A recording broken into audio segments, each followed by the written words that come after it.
Welcome to the Back to Square One podcast. And today we have a very special guest with us, Miss Jade Isbister. I hope I didn't butcher your last That was name. good. No, well done. Was that That how was to say good. it? Oh, yes.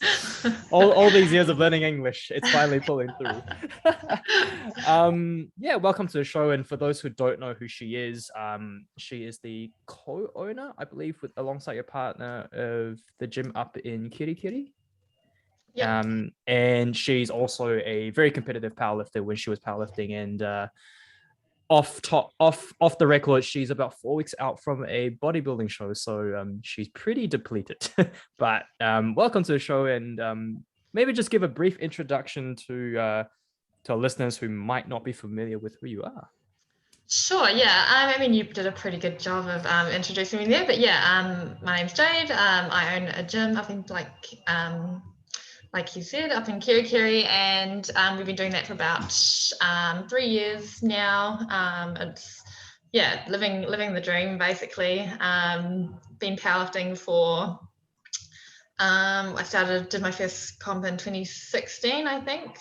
So a little while now, and then in the last year or so, I sort of decided to try something different and did my first bodybuilding competition in April of this year. And 4 weeks out from the next one. And I love it. It's pretty much my life is just lifting and being in the gym, and it's what I love to do. Awesome. Well, I guess your story might be very very similar or maybe very dissimilar to a lot of our potential listeners out there. Particularly, I guess what really sparks Kedrick and my interest is that obviously very heavily involved in strength sports and in the fitness industry as a whole, but a lot of, I guess, fit people who are involved in the fitness industry do tend to come from a very very sort of like bad background or like a relationship with either exercise or food. And I know that at least from like stalking through your Instagram, you have obviously a pretty, I would say, pretty rough past with, I guess, with your relationship with food. So maybe sharing a little bit about how, or I guess, well, how that all started and how that kind of evolved over time to, Yeah, doing what you're yep. doing now.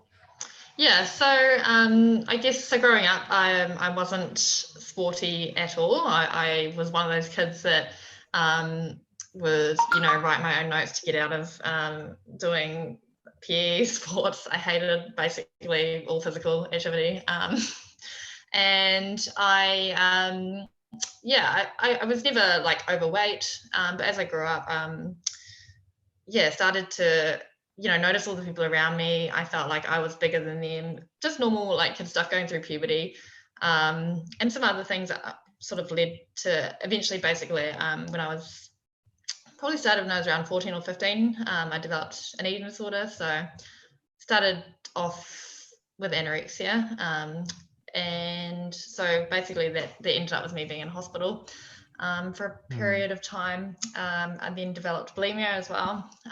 And it was a pretty rough time. Like I think as well as people struggling with this kind of stuff, there's not, especially in New Zealand, there's not a lot of help out there. And a lot of it is kind of outdated, the support that you do kind of get.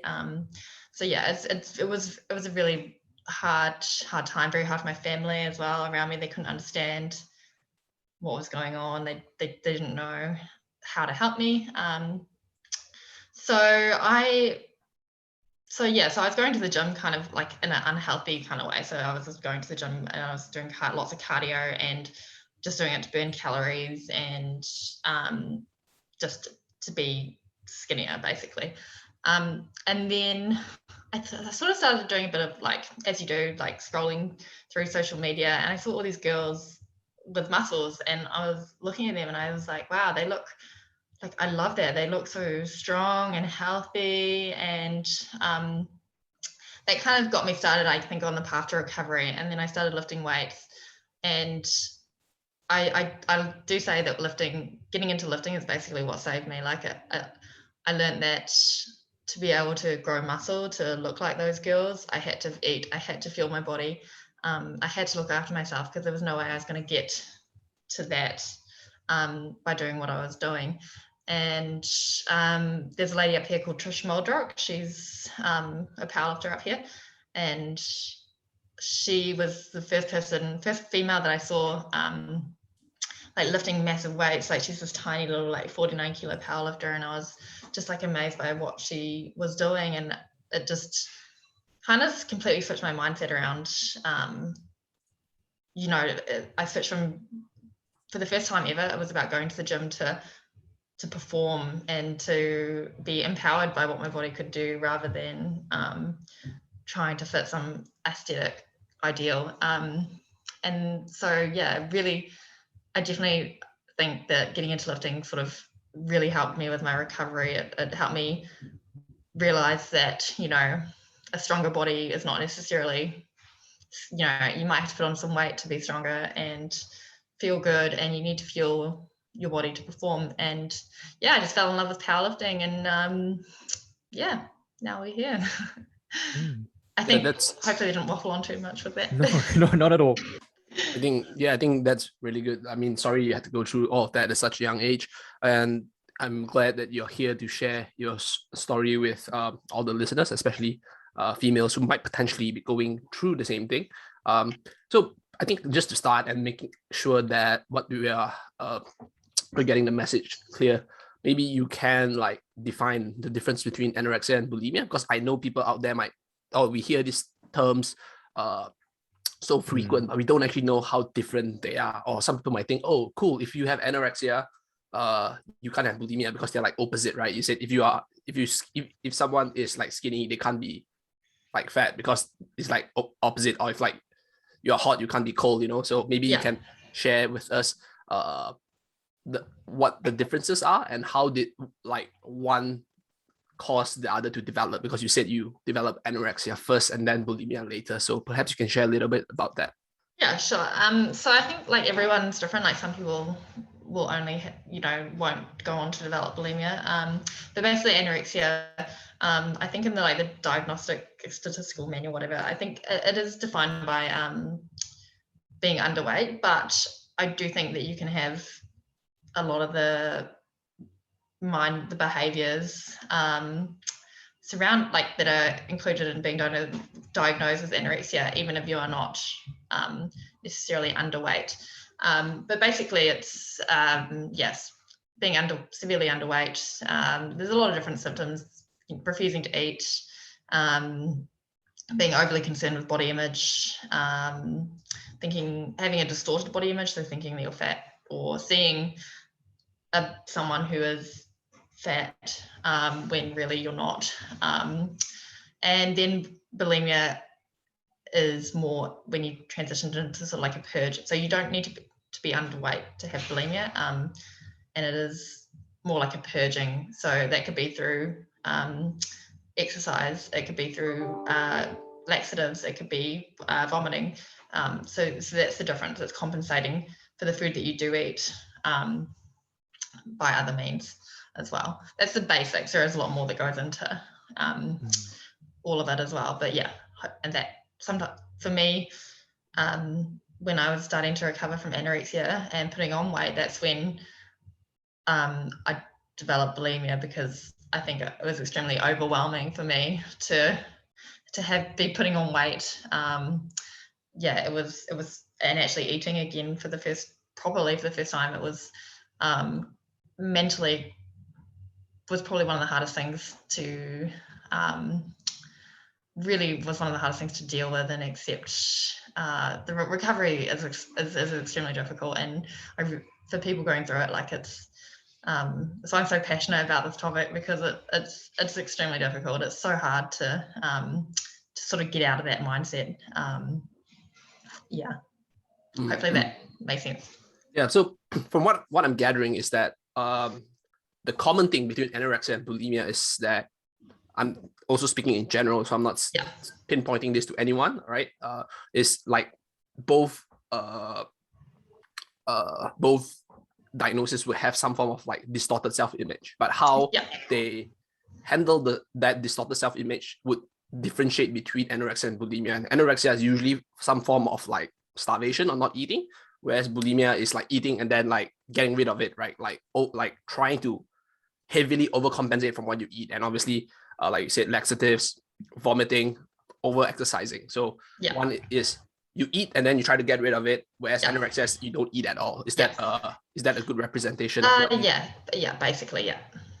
So yeah, it is quite interesting because like if we look at the foundational layer of the symptoms, it's basically the common thing is that cool, we perceive ourselves differently, right? We have this distorted self-image, but how we handle it is very different. So now that you've mentioned it actually isn't really surprising to me if someone has anorexia, and then when they're recovering, and then I would also say, like, because I think, correct me if I'm wrong, like anorexia and bulimia, because it deals with like a distorted self-image, it's classified some of like it's a mental health issue, right? Because I think it's basically like perception, right? So you see things differently from other people, correct? Yeah, 100%.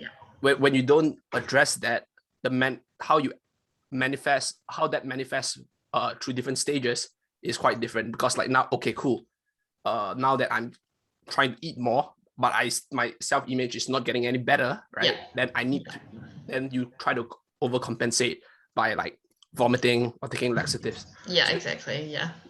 So it actually is quite interesting, because like I'm like I say, I'm not a clinician, but like it does seem like if you try to just eat, right, to gain weight, right, if someone's having anorexia but not actually understanding the reason why, that could potentially develop to bulimia, because you are still not, while you are handling the part of being extremely the underweight, physical, you are not handling the psychological, and then that psychological thing further develops into something else. Is that what happened with you? 100%. It was basically trying to fix the physical symptoms, and that is one approach that people will take, is they will take an approach of they prefer to make sure that you become like weight restored before you start to work on the psychological aspects, which I think really there needs to be both better things. Approach, need to be addressed at the same time, because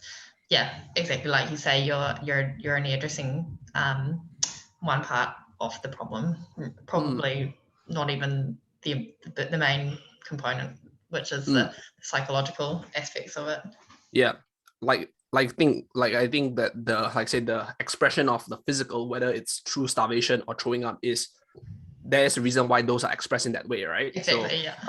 While I think it is important, at least to me, like let's just say if someone's extremely skinny, right, extremely skinny, and like let's just say if they don't gain weight in the next like 2 weeks, they're gonna die or something like that, or they're gonna have like some organ damage. There is importance to like, maybe cool, I need you to push things really quick to actually like get your body weight up. But I think more often than not, you mentioned just now that how in New Zealand, or I mean all over the parts of the world, I'm pretty sure Malaysia is like that as well, Chung, because this kind of classifies under like mental health issues, and we know in Asian countries mental health issues tend to be sidelined a little bit more. It's always shoved under the rug. Is that people will be like, okay, cool, right now that I think that she's okay, or I think that he's okay. I'm pretty sure that anorexia and bulimia happens more in females, but let's just say I think this person is okay because their weight is like up now. And then because we don't have the resources, we just say, cool, now this person is fine. This person's not gonna die, right? And then we just leave the person as it is without actually addressing the root. So it is very interesting that you mentioned that. So I think because when I was in hospital, I was in hospital, and it was very much about becoming weight restored, and you do have to make sure people are stable, but I don't think I was once offered like psychological help when I was in hospital. There was no psychologist, there was no counseling, there was no mental health intervention in any way, and there was a dietitian, but I mean that's not super helpful. A dietitian will probably just sit there and say, cool, like these are probably the foods that you need to eat. If you're not eating, you're gonna just drip like glucose and IV drip like food into you until you restore weight. And I guess it's also interesting that you obviously, not that it was great that you've gone through that. I do wish that no one needs to go through this, but it also does sound like from what you've said and what sort of Kedrick tied in, it's like we address one issue. It's kind of like Western medicine. It's like, I'm going to give you this drug to fix the problem, but there's going to be a side effect and you're going to need to take another drug for the side effect. And it's quite, I guess, ironic because I did speak to a past client of mine who lives out in America, and, you know, part of my American listeners out there don't know why a health system is really, really weird. This guy was literally on like 30 pills. Yeah. Like a pill to address the issue for problem A, and there's a side effect. And I feel like, I guess what you've that's the other part. Yeah. I mean, I was prescribed like antidepressants and stuff like that, which I'm grateful now that I didn't take, because that was just a side effect of the other issues. I didn't necessarily have depression. It was caused by other things.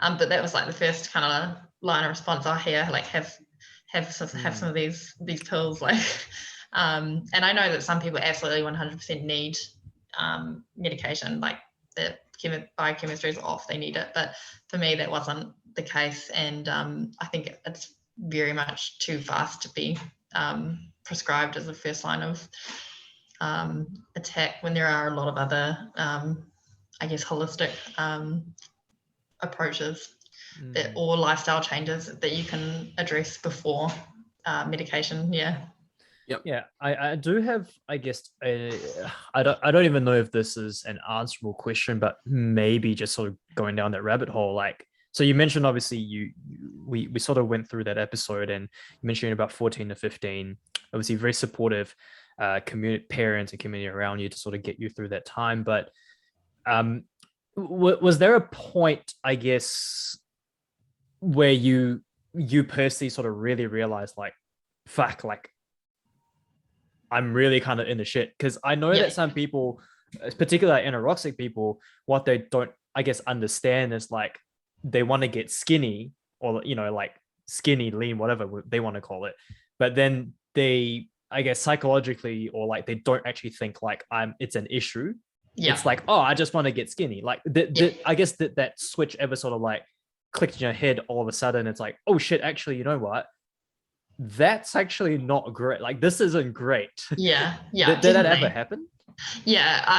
For sure. Like, there's definitely a period of denial of, you know, especially in the beginning, I was very much like adamant that I didn't have a problem, that, you know, I would, you know, tell the doctors and my parents, like, I'm eating, and I was eating, but just not enough. You know, I don't have a problem. I'm eating. I'm fine. Like, there's nothing wrong with me. I'm absolutely fine. I go to the gym because I want to be healthy. Like, it's definitely a period of denial and not really understanding that there is a problem. And I think probably everyone has to go through that. I don't know if you've seen like that, the wheel of change, like denial, and I can't remember what the other points on the wheel are, but it's like you kind of come full circle. I think it's like at some point there's like that acceptance. And I think I remember when I was like, I saw a counselor and I would just sit there and I wouldn't talk to her. I would refuse to talk to her because I didn't have a problem. I didn't want to be there. You have to get to a point, almost rock bottom, to, like you say, to go, okay, I'm aware now that I've got a problem, and then you can move on to like the next part of your recovery once you've actually acknowledged that, yes, this is a problem, and I need to get help for it. For sure. And it does take time to get to that point. Yeah, 100%. I think being a supportive environment and obviously having the necessary support is very important to help you move through the stages, right? So I do think that, like, I think that when it comes to like all these issues, you know, we like Chung and I, we deal a lot with like nutrition, right? And we know that while there is, like, I'm sure for someone like yourself as well who has done bodybuilding, there is merit and utility in tracking macros. Not everybody would need to track macros, and sometimes taking time off that could be good, you know, in the sense that I'm not saying that everybody who track macros would develop an eating disorder, but there is a high chance of people being too obsessive sometimes, you know. So I think like sometimes letting go would be great, you know, because for yourself, it does sound like, so now that we've kind of like talked a little bit about your background in terms of, cool, this is what happened, right, for me at a young age, and then you moved into training and lifting. It's also very interesting that you mentioned that you didn't really have a sporty background. I'm not sure what the statistics are. Because first of all, I'm not trying to discount. I'm not saying that athletes don't have issues with bulimia or anorexia, right? Because like I said, some people might actually perform athletic endeavors or play sport to address the issue, right? So, but it from what I'm hearing is that depression and like anorexia and bulimia can be quite intertwined, because all of three of them are categorized as like some form of mental disorder, right? Like depression. And you mentioned that other holistic measures with people with severe like biochemistry or hormonal issues that requires those like drugs to maybe increase the dopamine levels and stuff. There are people who are like that, but for people who have really mild symptoms, I do think that, like you said, once you start exercising, and it is shown that exercise is beneficial for people with depression, right? I'm not saying that cool exercise is the cure, right? But I said it will help, Definitely, so how did you, so from, maybe you can share a little bit about like how, besides the fact that wanting to look a certain way, right, caused you to exercise, but as you started training, how did that change your mood and your approach to things? And at that point, were you also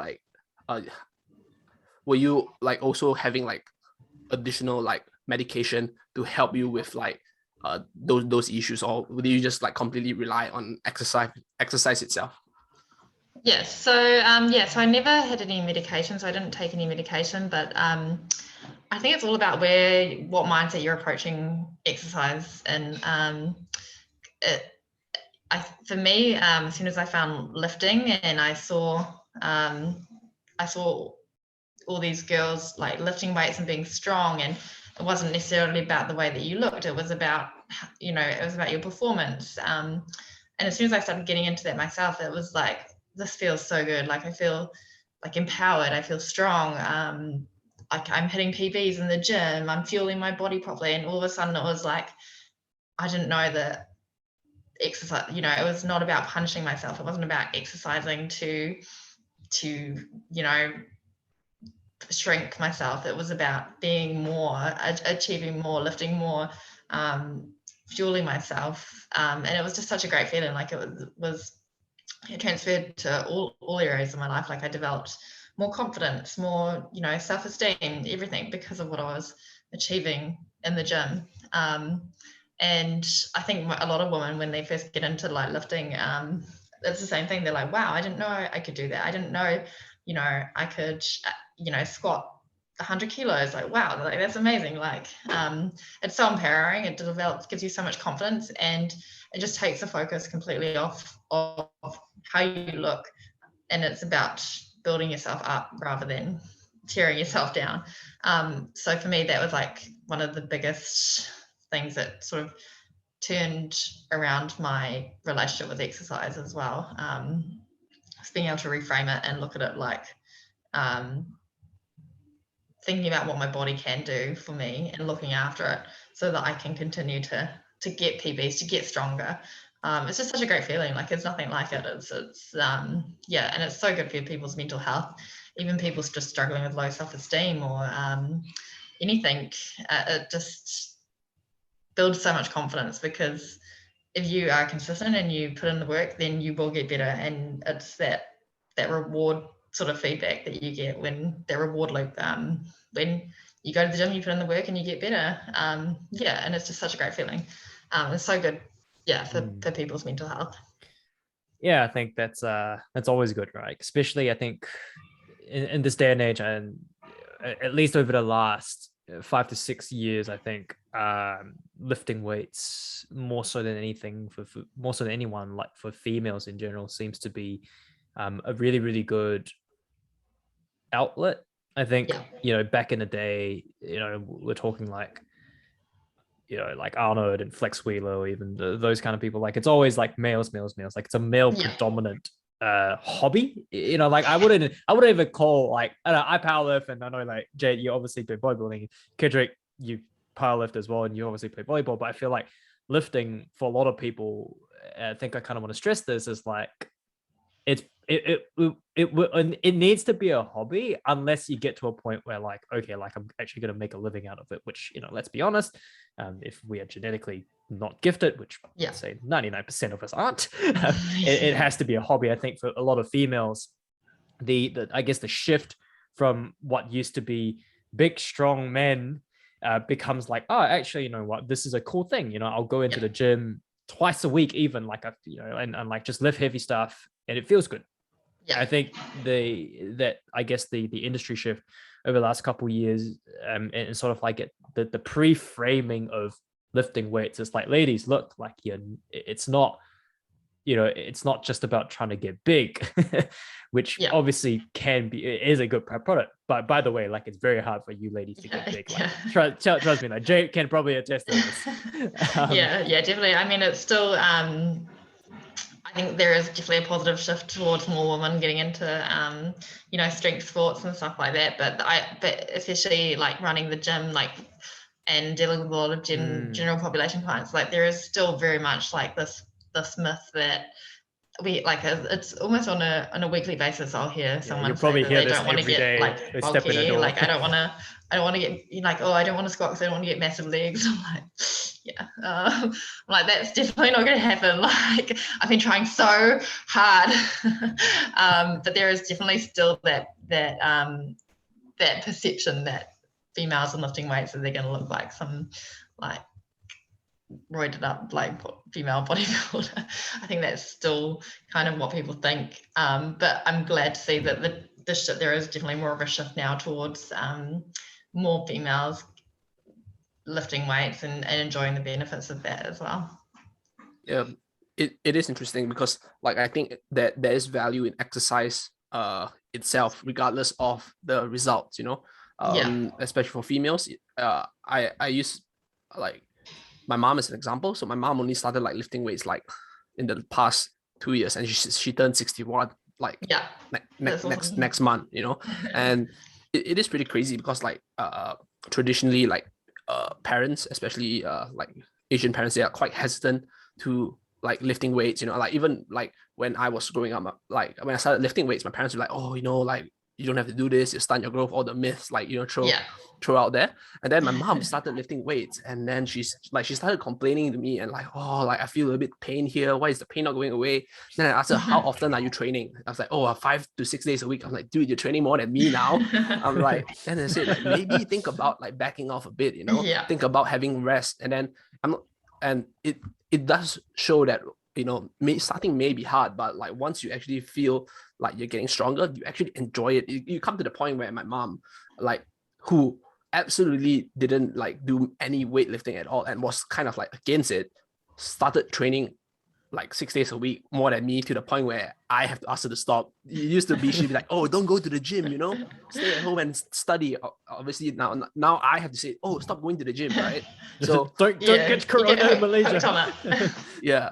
So there is some form of value in exercising itself. So that is really interesting, because I think, like, I want to, like, shift the conversation a little bit more to the self-image part, right? And I'm just, like, I'm asking questions, and if any of the questions sound offensive, I don't mean to. I'm just trying to, like, dig a little bit deeper, because all this is really fascinating. I never really had a conversation about this with anyone. So from what I've heard, you said that, oh, you look at these ladies and you want to, like, strive to be, like, a certain way, and that caused a positive effect for you, right? However, like, I do think right now, in this day and age of social media, we see a lot of, like, younger females when they look on social media, and obviously the standards of social media is, like, widely unattainable, right? Not to mention the amount of, like, filters they kind of do, and people don't they don't put things into context. For example, they'd be like, oh, cool, Jade just took this photo shoot after her bodybuilding show, and, like, she literally, like, dieted down to this, but they think, this is how she looks like every single day. Like, when females, they go online and they look at this, and then they have that like, say, distorted image of what someone should look like, I'm not saying that they would develop anorexia or bulimia, but how much would you say that, let's just say if you're doing a bodybuilding show now, right? Yeah. Let's just say if you couldn't look like what you want to look, right? And this is like a counterfactual, let's say alternate history, you were going through that phase and you're having bulimia, and then you look and you started lifting weights, right? And then you still, maybe let's just say your standard at that time was just like almost impossible to reach, right? Yeah. How would that play a role, or how do you think that would play a role in where you would be now? Because obviously it's quite easy to say for you now, it's like, cool, I have anorexia, I have bulimia, I saw someone who's lifting, and then I strive to be like that. I achieve some form of semblance like that. But there will be people where they see their standard, and maybe their standard is way too high, and it probably take 10 years for them to reach, but they want to reach it in like a year. And then when they don't reach that standard, like they will feel really like demotivated and potentially spiral back down. So for that someone, what would your advice be to them? So I guess for me, like I guess there is, like you said, there's a positive side to social media, and then there is a very negative side to social media as well. So for me, I was very lucky that the people that I was looking at on social media, it was like very much a positive influence. And there definitely are people out there who are putting out good information, and it's about strength and health and performance. I think that I was more attracted to those accounts, and I was following stuff that made me feel good.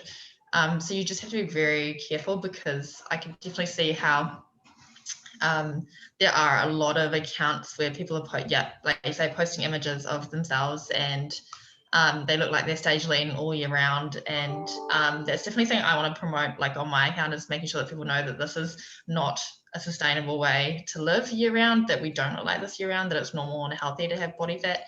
And I guess I would say to someone who maybe has seen more of that side of social media, and they're trying to, I guess, improve themselves, is honestly just unfollow and block and find people on social media that represent health.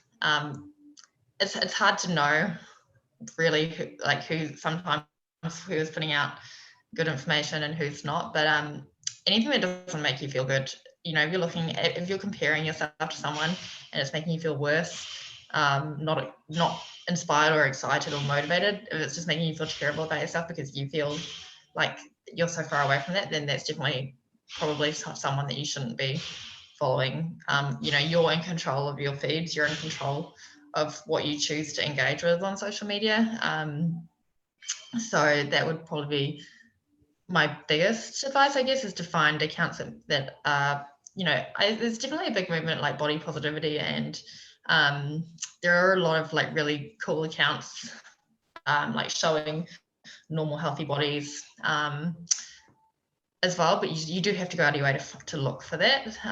So I think knowing that and educating yourself about social media is really important, and knowing that when you see bodybuilders and their stage photos, that's a snapshot in time, and that's not year round, and that there are a lot of sacrifices that go into looking like that, and they're not it's not pleasant really. So you feel like shit. Your mood's all over the place. As you can probably tell, you're 4 weeks out, you probably feel pretty shitty at this point. Yeah. It's hugely noticeable. Like just you don't feel good. It's not a nice place for you to live, and there are definitely benefits to having more body fat. So I think it's important for people to know that. And for me, I think I had to have found powerlifting first before bodybuilding, because if it had been the other way around, I don't know that I would have been able to recover as well as I have. I definitely wouldn't recommend that people go into bodybuilding if they do have a history. Like, I personally wouldn't recommend that they do it. But for me, I think I found powerlifting. I spent 5 years doing that, building my body up.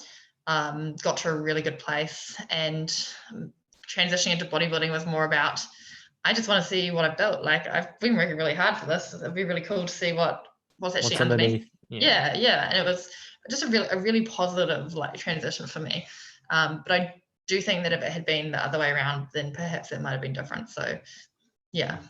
I think I actually did want to, I guess, potentially go down that rabbit hole there a little bit, because it is very interesting and we hear this quite a lot. Obviously not just from Jade, but essentially I wouldn't say every, but a huge number of professional world-class bodybuilders, and we hear this a lot time and time again in Kedrick. Eric, for those who don't know, Eric, Mr. Dr. Eric Helms is obviously Kedrick's supervisor for his PhD, does talk about this a lot as well, where a lot of the professional bodybuilders, females and males alike, do go through a lot of that, I guess, eating disorder. Like, let's just generalize the term, right? Eating disorder, like bulimia, anorexic, or even like body distortion sort of perceptions. And I actually have I guess the question I have for you there is, you mentioned that if you found bodybuilding first, you might not be where you are, like the recovery might not be as smooth or as quick, or you might not be who you are today. And I guess there's this big stigma in powerlifting where, like, don't worry about what you eat, lift heavy weight, you'll be fine, get strong, live long. But it's, how did your, again, like going from anorexic, bulimic, powerlifting, and now bodybuilding is like a basically like a 4-step phase there.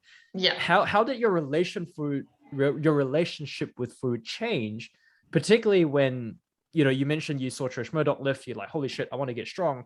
How did your relationship with food change from being where you were and then to powerlifting, and then the last 5 years was like, holy shit, my body is really strong? But how did your relationship with food like evolve? Because like I can see probably right now, and I'll correct me if I'm wrong, and I'll say this with quite a level of confidence here. Chances are, coming out of this next bodybuilding show that you have, you're probably not going to spiral back down like you said, but probably it's like, cool, like I've done that, it was awesome, I see what's underneath, I'm going to resume back, as you said, holistic eating. Whereas if you did find bodybuilding first, that might not be the case. So yeah, maybe talk us through that. Yeah. So so I think, so going into powerlifting, that really helped my relationship with food, because it wasn't about restricting all of a sudden. It was about, I actually need to eat more so that because if I'm not fueling enough, if I'm underweight, I'm not going to be able to lift as much as I want to lift. And that was a huge like motivating factor for me to change my behaviors and my habits around eating. And all of a sudden it was like, oh, okay, like, that piece of, those lollies are actually going to give me some carbs to help me lift more today. Like, it's not about, oh no, that's bad, I can't eat that, or that's going to make me fat. It was about, oh, this is fuel for my body. So I guess it was thinking about food as fuel, moving into powerlifting, and about eating enough, and eating enough to build tissue and to put on weight, as a positive thing. So that was like the transition into powerlifting. And I have always tracked my macros. So for me, it's tracking my macros is quite a helpful tool, isn't it? For me, I find it gives me freedom, because like flexible dieting, it means I can eat whatever I want, basically, and still achieve my goals. And I know that's not the case for a lot of people, but I did find that when I tried intuitive eating, that I would automatically sort of revert back to not eating enough. If I'm not tracking my macros, generally, I won't eat enough food. So for me, that was like macro tracking and finding flexible dieting. That was actually really like a helpful part of my recovery, because suddenly it's like you've got data, I need to eat more to put on weight, I need to eat 2,000, 3,000 calories to achieve my goal, and it's not scary, it's just like, it is information, and it just, for me, it allowed me to actually eat more. So yeah, did that answer the question? Yeah, that definitely did. And so that's kind of like, for me, it's just that whole, even bodybuilding, like you're not gonna, in your off season, you're not gonna make any improvements unless you're, eating. Yeah, off season is like the kind of time where you just eat up, and then like even for powerlifters, I always tell every powerlifter who's cutting weight, like, it's the reverse of bodybuilding. Ironically, it's like off season cut. In bodybuilding, off season is bulk. Bodybuilding, it's on season cut. In powerlifting, on season don't cut. Bulk if you can, or maintain. Even in both sports, like there is an aspect of you need to eat to fuel. Obviously in bodybuilding, then there is a period of time where you're dieting, but there's for me, it's like a positive thing where it's like you're not gonna, if you want to make improvements between shows, then you need to come out of your dieting period. You probably need to spend more time in a surplus in a year than you do dieting, if you want to get where you want to go. So it's I think it's quite a positive thing where it's, as long as obviously I do know that a lot of competitors struggle with like that reverse dieting, and seeing yourself coming from stage lean to not stage lean can be quite mentally challenging for a lot of competitors, regardless of whether they've had past problems with eating before. But I think that's just where you've got to go back to that mindset of, this is what needs to be done for me to be healthy, for me to achieve my goals, for me to grow and improve. I think it's quite interesting. So I think like when we talk a little bit about like you don't think you would do as well if you have found bodybuilding first compared to powerlifting. It's just what strikes me is that I think humans, we are very like, somehow we are goal oriented, right? Or we need something to look forward to, when it comes to bodybuilding, right? We know that when you first start, right, you might not look like, you may not look a certain way. All the people that get like heaps of like likes and like views on social media, they've been training for years, right? They've been training for years. And that was one thing when I did my first, because I'd been training, like doing powerlifting and lifting heavy for probably 4 or 5 years before I did my first comp, and I was thinking, I'm gonna be huge, I want to get lean, I'm gonna be like jacked, and then I did get diet down, and I was like, not as big as I thought I was. But I might need to do another off season. It's quite interesting.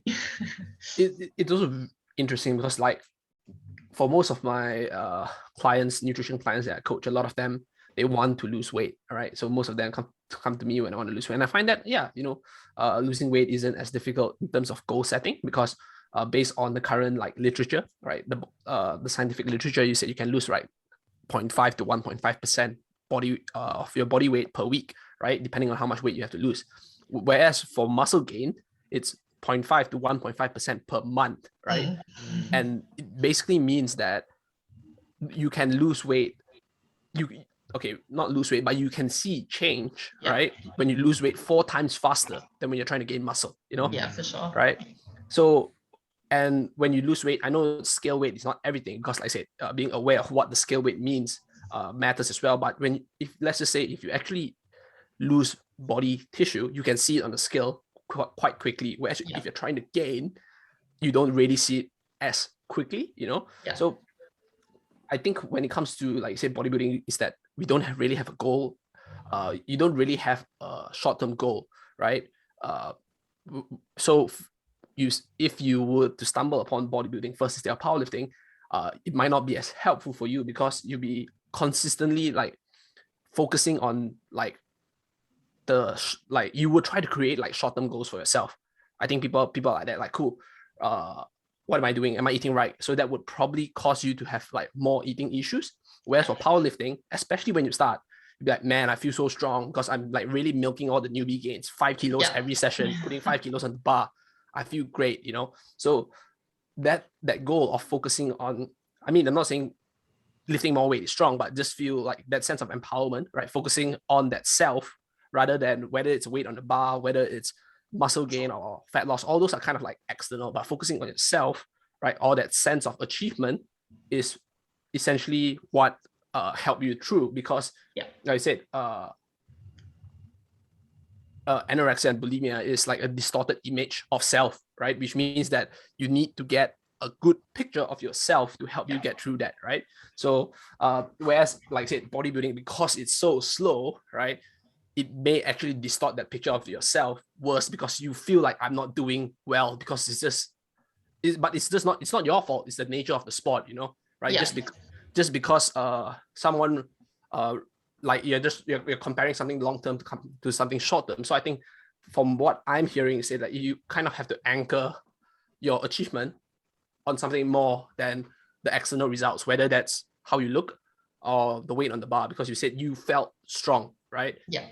And that tells me that I'm not trying to doubt whether you're strong or not, but let's just say if you lift 50 kilos to the outside world, people will be like, oh, she's just lifting 50 kilos. She's not that strong. But you said you felt strong, and that's all that matters if you want to actually have a positive image of yourself, right? So I think that's like something that's like super important to drive home to all listeners, because at the end of the day, it's just you need to know that you are making some form of progress, and you have to be happy with that progress. And I think when you are doing bodybuilding, the context in which you frame your progress has to be very different. It's also very nice to see now social media, like especially for natural lifters out there, posting that, cool, right? Like 5 years ago, I was this body weight. 5 years now, I'm the same, but I look more muscular, right? Yeah. To the outside world, if I just tell someone, oh, 5 years ago, he's this weight. 5 years now, 5 years later, he's the same weight. People are like, he didn't make progress at all. But if you actually compare that, he actually gained muscle, he or she actually gained some muscle, but it took freaking 5 years, you know? And most people cannot actually like fathom the idea of just lifting for 5 years. Yeah, exactly. Yeah. Just, I think like if you were trying to attain like an aesthetic goal, like for me, like you said, like, and you know it's going to, you look at a photo and you see it's going to take 5 years. I don't know if that would have been motivating enough for me to like stick with it. Whereas with powerlifting, yeah, like you say, you're making progress all the time. Like even when you hit plateaus, you know what you're working towards. There's a goal there, like, and it's never ending, which I guess you could look at as a negative or a positive, but for me that's a positive thing. There's always another kilo, there's always another a rep that you can get out, and that's, to me, like setting performance goals is, even for bodybuilders, I think in the off season it's a good tool that they can use to set performance goals rather than focusing so much on I'm getting fluffy or whatever. It's I did an extra rep on this, or I added 10 kilos to this, like I'm getting stronger, I'm building new tissue. Definitely having performance goals I think is super helpful. Yeah, 100%. I think I also want to like kind of like talk a little bit about like your nutrition like mindset, instead of like shifting gears away from the performance goals and the actual lifting and like how people look. But we kind of briefly talked about it just now, and Chung asked you the question. But my question is that you mentioned, right, that right now you are tracking macros, right, and you have that freedom. But to some people it may seem counterintuitive.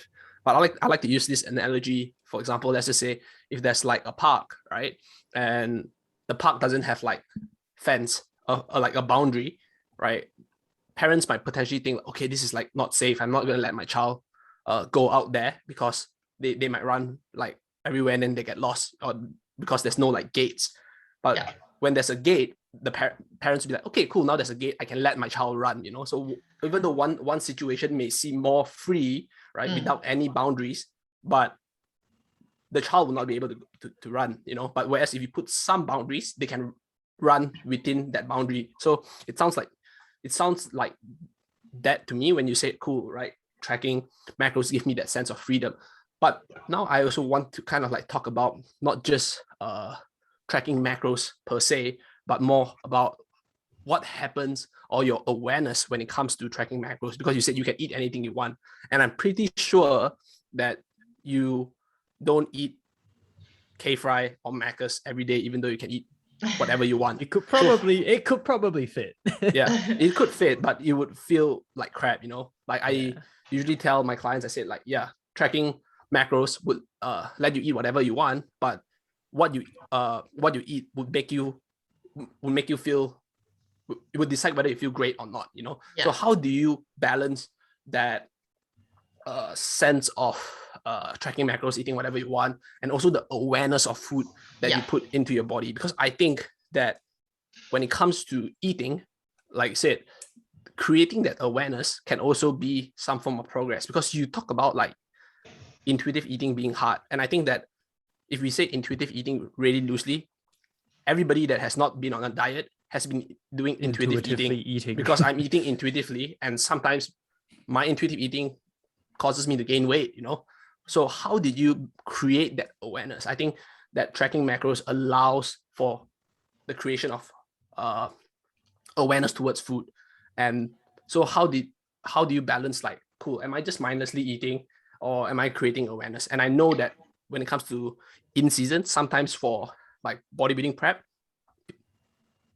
you just have to eat mindlessly because there's only so much food you can eat, especially as you approach the show. Yeah. But I'm talking about, let's say you're out of prep, right? Or before you even started bodybuilding, because you said you have been tracking macros for a while now, but you only started bodybuilding very recently. So maybe you can talk a little bit about your experience tracking macros while you're not in prep. Yeah. Yeah. So I think, like, first of all, like, the people have this idea of flexible dieting, and there's this kind of like misconception that it's like I just put as much crap into my diet as I can possibly fit within, which I don't think is a true like representation of what flexible dieting really should be. It's still, at the end of the day, the number one focus is still health, right? Like, you still want to be a healthy person. You still want to be like an adult and eat your vegetables and treat. And it all comes down to like. Damn it! I have to eat my vegetables as an adult. Damn it! Sometimes. Once a week. But yeah. So for me, there's still a focus on health. So there's still. And I like to eat a lot. I have a big appetite. And so even in my off season, when I'm eating like 2,000, 3,000 calories, I'm still eating a lot of vegetables because I still want to feel satiated, you know, and I still want to feel full. And like when you're dieting as well, like you've got to think about not just what I want to eat, but what I'm eating. How is it going to help me achieve my goals? How am I going to feel if I eat you know, McDonald's for breakfast, lunch, and dinner? Like, is that going to make me feel good? So yeah, for me, like, and in my off season as well, like I will have like maybe 1 or 2 meals out a week, where I just eat wherever I want. I don't track. I just, you know, have a burger and fries, a dessert, whatever. And for me, that's like, you know, a good balance, that 80-20 balance, I guess. Like most of the time, for the most part, I'm eating pretty clean, like, but still foods that I enjoy. So that's where like flexible dieting is. Like, you don't have to have like fish and rice if you don't like fish and rice. You can have, you know, whatever is your preferred sauce. Like if you like tuna, have tuna. But it's about being able to have a variety of foods, you know, and foods that you enjoy eating. It doesn't necessarily mean crap shit food. But obviously we all like some of that every now and then again. And it means that when you feel like something like that, you don't have to restrict yourself. You don't have to go back and, like, for me, that was one of the biggest keys was when I'm not tracking, it's like, oh no, I can't have that, like, because I don't know, I'm not tracking. But whereas when I found macro tracking, it was like, I really feel like some chocolate. And whereas in the past it would have been like, no, I can't have that. It was like, I'll just put it in, like, I'll just make it fit. Like if I want it, I'll just have it. And that was where the freedom aspect comes in, is like kind of like mentally freeing, knowing that, you know, if I do get a craving for something, if I want to have a burger, I can have it if I want it. It's not about restriction, but you still want to be eating well most of the time, but you can allow yourself those things if you want them. That's the key for me, is that balance. Is why I found macro tracking so good. So I'm still eating well, you know, I'm still fueling my body properly, but it means that if I do want something, then I can have it without feeling restricted. And I love food. Like I love going out and eating. So it's like in my off season, I love it. And it's like, I also found, like, when I started lifting weights, that was another thing. I was like, wow, I can eat so much food. Like, this is amazing. Having muscle is great. Like, yeah, so much better than doing endless hours of cardio. Like, yeah, able to eat so much more. I think there's like a really, really good quote out there, right? Like, I think that kind of sums up really, really perfectly on what you said there, Jade, with so like macro tracking, and obviously like with what Kedrick said as well, with sort of like intuitive eating. It's like freedom isn't necessarily absence. Freedom isn't the absence of boundaries. It's just having that ability to operate within a set boundary. And I think like that's kind of like a really good thing, because like, for example, if again, like, yes, relationship with food is most important. So let's assume that an individual has already sort of establish the fact that, cool, I understand what's healthy and what isn't healthy. Then if you give them like a set boundary of like, cool, like, hey, whatever, Mary, here's 2,000 calories. These are some of the foods that I want you to eat, like, eat your vegetables and eat your meat. Now, outside of that, like if you have some extras and you want to, have a hot chocolate or have a piece of marshmallow, sure, that's kind of within a boundary. And I think that's where potentially where you found, Jade, where you find that the freedom really, really sort of shines there, because, oh, cool, I can get to my goal. I can be healthy, but I also can enjoy eating out. I think, would you say that's kind of where you're at now? Yeah, definitely. And I know that that's not the case necessarily for everyone. I like, especially for a lot of Gen Pop clients, like I wouldn't necessarily say that everyone should track macros. Some people would just do better by just improving some behaviors, or just adding in some vegetables, or just those small little behavior changes that not everyone necessarily needs to track macros. I think it's just about finding what is right for you. Yeah, and everyone's different. Like a lot of my clients, I won't have them tracking macros right off the bat. We might start off just like, hey, how about you just drink some more water, eat some more vegetables, and increase your protein, and we'll see how you're going then. And then I do like to move them towards tracking macros, because I do think for most people it's a good way to go, but not everyone needs to do that. And some people feel that that's more restrictive to their lifestyle than other things. So I think it's just about the person and their goals and what they're wanting to achieve as well. Yeah, that's for sure. And I think like there are probably a lot of, again, like depending, dear listener, especially if you're sort of like watching this as well, and if you are someone who has been lifting weights for a very, very, very, very, very long time, and, let's use the assumption there that you are already really, really strong. Or maybe you're listening to this and you're actually classified as a Gen Pop, so general population, where you don't actually lift weights, but you are trying to get healthy. I think what Jade said there is very important. Like, if you aren't hitting those like standard,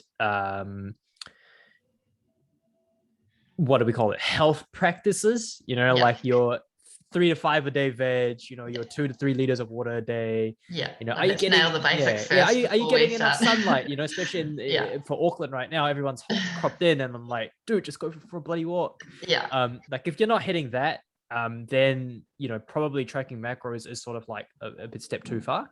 But if you are someone listening to this, like Jade herself, and you've been lifting weights for a long time now, or you are sort of getting to the point where your relationship with food, I think that keyword that's very important, your relationship with food is very, very good, and you understand like, cool, like if I eat more food, I'm going to get fat, and you kind of need to understand that if I eat less food, I'll get less fat. And once you sort of you're able to, I guess, dissociate yourself a little bit with the emotion, then I would probably say, cool, macro tracking will probably be really, really good, because it is data, and you can work off that. It's going to be a lot more accurate. And I think, with most Gen Pop clients, what I generally like to do at least is like take them through like, like a good, 3 to 4 months of not tracking macros. They're like, fuck, like I'm stuck, but I'm feeling really good. Sweet. Now that I'm feeling really good, let's chuck in the macros there. And then all of a sudden, like, oh my God, like it's a whole new, like a whole new world. I'm like, yeah, cool. Yeah, I like what you said there about taking the emotion out of it. Like it's just data. It's same as like weighing yourself. It's like for some people that's not a great idea, but if you're able to just like take the emotion out of it and just look at it as data, then it just becomes another tool that you have in your toolbox. But it just depends where you're at with that stage. But if you are able to sort of detach from the emotions, that's the hard bit. It is the hard bit. That's the hard bit. But then you can just look at it as what it is. It's just data. It doesn't actually have any reflection on you as a person. It's just information that you can use. Yeah, true that. Yeah. All right. So I think the conversation has been really enlightening, and I'm really happy that you managed to share some of your personal experience with all of us. I think the listeners would definitely benefit a lot. So to end this, we usually have one question in which we ask all our guests. So we started the conversation with someone with your history of anorexia and bulimia. So for all the listeners out there who know someone or might potentially be going through what you have gone through, let's take it back to square one. What is the first thing that they should do that could positively change their life? I think just getting help. Don't be afraid. Don't be afraid to reach out, because it can be super isolating. And a lot of the times you don't know where to look, you don't know where to go. And a lot of the time, even the people around you, your family, they might not understand what it is exactly that, or they might not know how to help you. So definitely reach out to someone. I'm always happy to point people in the right direction, or listen. I think a lot of times people can just help by just listening. But definitely reach out, get help, seek a mental health professional. That would definitely be the first place that I would start. Even just telling someone close to you that you trust. Just doing that, taking that step can set you up on a path towards recovery, just by taking that one step and letting it out, letting someone know that you're struggling. That's a good first place to start. Yeah, that's great. So for all our listeners out there, maybe you can share with them where they can find you or find out more about what you do, or if they, like you said, they want to reach out to you regarding this particular topic, how would they be able to reach you? Probably the best place to be my Instagram, so Jade_powerlifts. Also Strengthworks Kiri for the gym and anything that we do there. And probably Instagram. All right. Yeah. Thank you very much. So for all the listeners out there, please do give Jade a follow. If you need to reach out to her, please do. And thank you all for listening to this episode. I hope that it has been helpful. Thank you, Jade, for being here. And for all the listeners out there, if you like it, if you enjoyed this episode, please like, share. If you're watching on YouTube, please subscribe, and give us your support. And thank you all for listening to today's episode. Thank you for having me.